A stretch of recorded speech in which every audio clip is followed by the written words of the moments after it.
if particles really evolve over time, and different kinds of particles even change at different speeds, what traces would that leave across our labs and across the sky? In the energy filament theory, the claim is exactly that.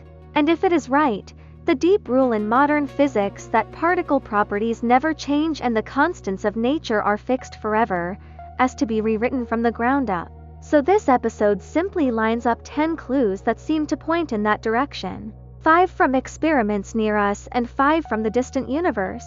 Textbooks quietly assume two things at once: that particles are eternal standard parts whose charges, masses and couplings never drift, and that the famous constants are truly constants. But in this new picture, particles are not dead components. They are slow changing rhythms inside a living medium, and different particles and different properties do not retune at the same speed. So what hints do we already see if we stop treating every mismatch as a separate nuisance and instead ask whether they rhyme? Start with 5 clues from our own backyard. The first clue sits inside atomic clocks. Take 2 identical atomic clocks, put one near sea level and one on a high mountain, and if you do not correct them, their readings drift apart. Navigation systems must constantly nudge their hands back in line or your position would wander by many kilometers. The usual story says that gravity changes the flow of time itself, and in its own language that is fine, but there is another way to picture it. Imagine 2 metronomes, one resting freely and one propped up and pressed ever so slightly. Both appear to tick once per second, yet the internal forces on their parts are different, and their beats drifted very slightly out of step. The atoms inside an atomic clock are those metronomes. When the local energy C is pulled a bit tighter or left a bit looser, their internal rhythm is gently twisted. You think time itself has changed, but what has really happened is that the particles you used as timekeepers have quietly changed their beats. The second clue is called the proton radius puzzle. Use a light electron as a soft measuring tape to probe the proton and you get one size.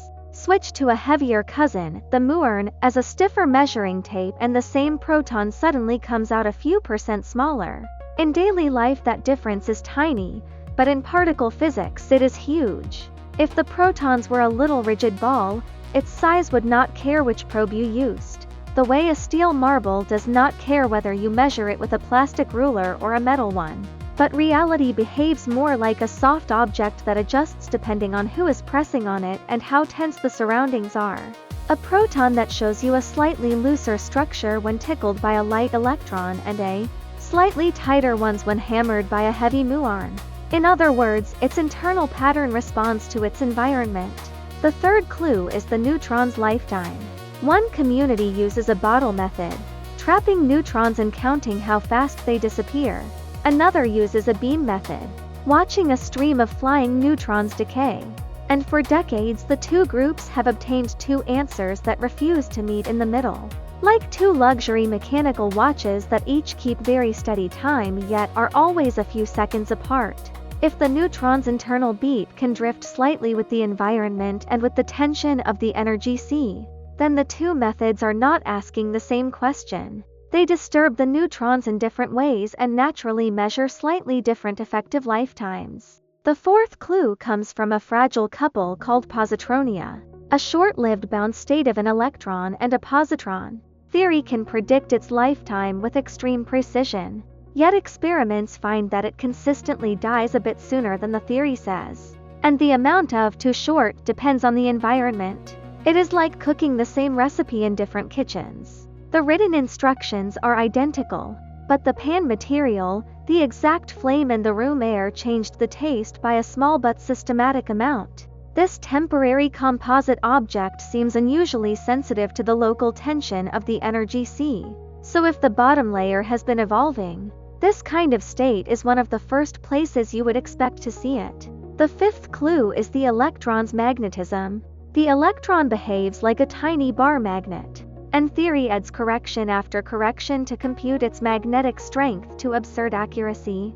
Yet the measured value stubbornly comes out just a little larger, and the excess is stable in sign and size, not random noise. It looks as though the electron is responding to the true density and tension of the energy C under its feet. which is a bit richer than the idealized vacuum used in calculations. And in its magnetic moment it leaves a small living margin that refuses to be squeezed into a dead constant. Taken together, these 5 local clues, from clocks and beams and precision instruments, whispering that the particles we thought were perfect standard parts are more like slightly flexible components that respond to their media.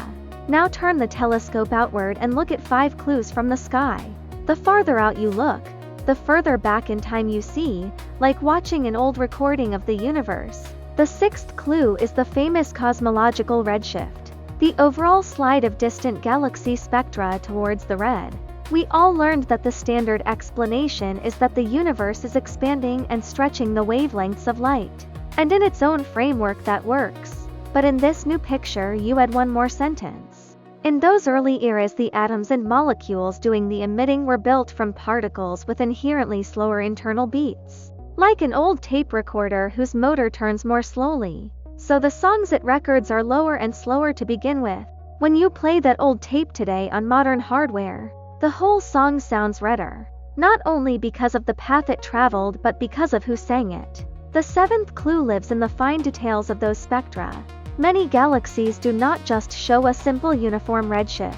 The spacing between spectral lines, their relative strengths and the small shapes of the lines differ slightly from the neat patterns measured in earthly labs. It is not just that the whole song is shifted down a key. It is as if some of the chords have had their internal notes retuned. That suggests that the energy level gaps inside the atoms and ions responsible for those lines have shifted differently, some more, some less. Which is exactly what you would expect if different particle species and different internal transitions are evolving at different speeds rather than marching in lockstep. The 8th clue comes from molecules. Astronomers often use molecular spectral lines as measuring sticks. But when they compare the same molecules far away with the ones they know in the lab, they found systematic differences in bond lengths, vibration frequencies and level positions. The direction of the shift is coherent, as if the whole ruler has been gently twisted, not as if each mark is wobbling randomly. If the microscopic building blocks, the particles that set the size and latching geometry of molecules, have themselves evolved slightly, then the compound rulers they built would naturally be a little deformed in a consistent way. The 9th clue is the famous lithium problem. Standard Big Bang models predict how much hydrogen, helium and lithium the early universe should make.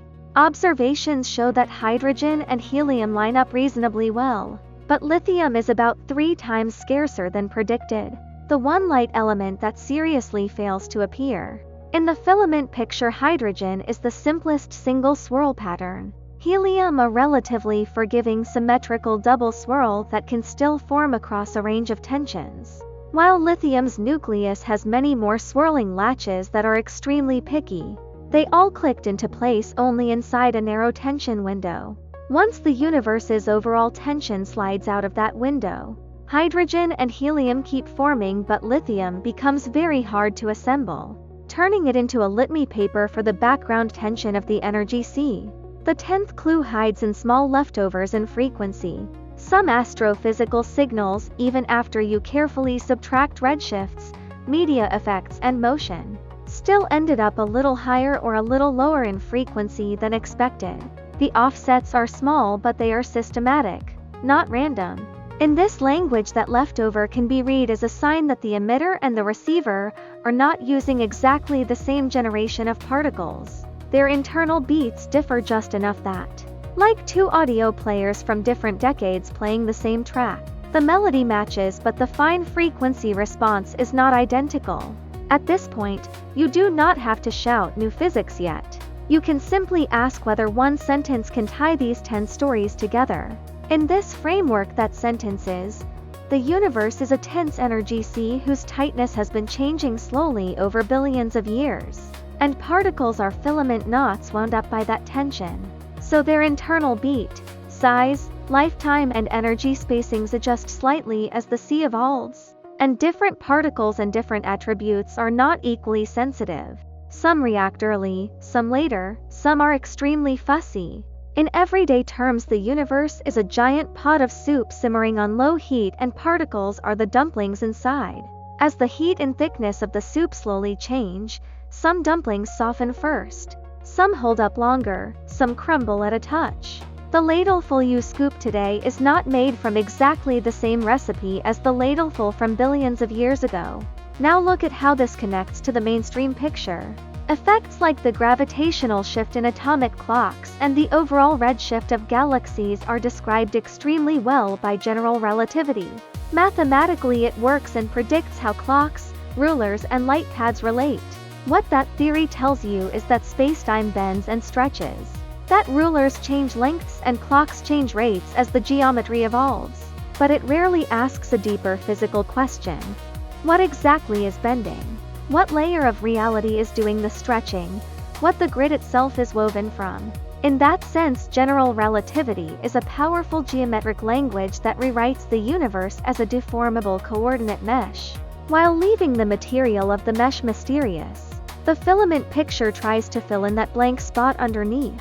Instead of speaking only about an abstract spacetime that expands, it talks about a real energy sea with tension and texture, and about particles as patterns in that sea. The beats of atomic clocks and the spectra of galaxies are then read as the rhythms of those patterns. And when the tension of the sea evolves, their rhythms evolve with it.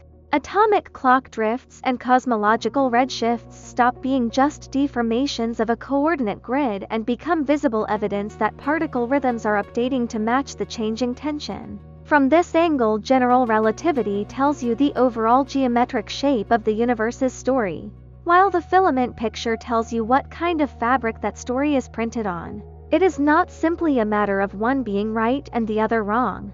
The point is that you can keep the same successful predictions for clocks and redshifts and, at the same time, adopt a deeper physical map in which that geometry is woven from a tense energy sea and from particles whose properties slowly evolve.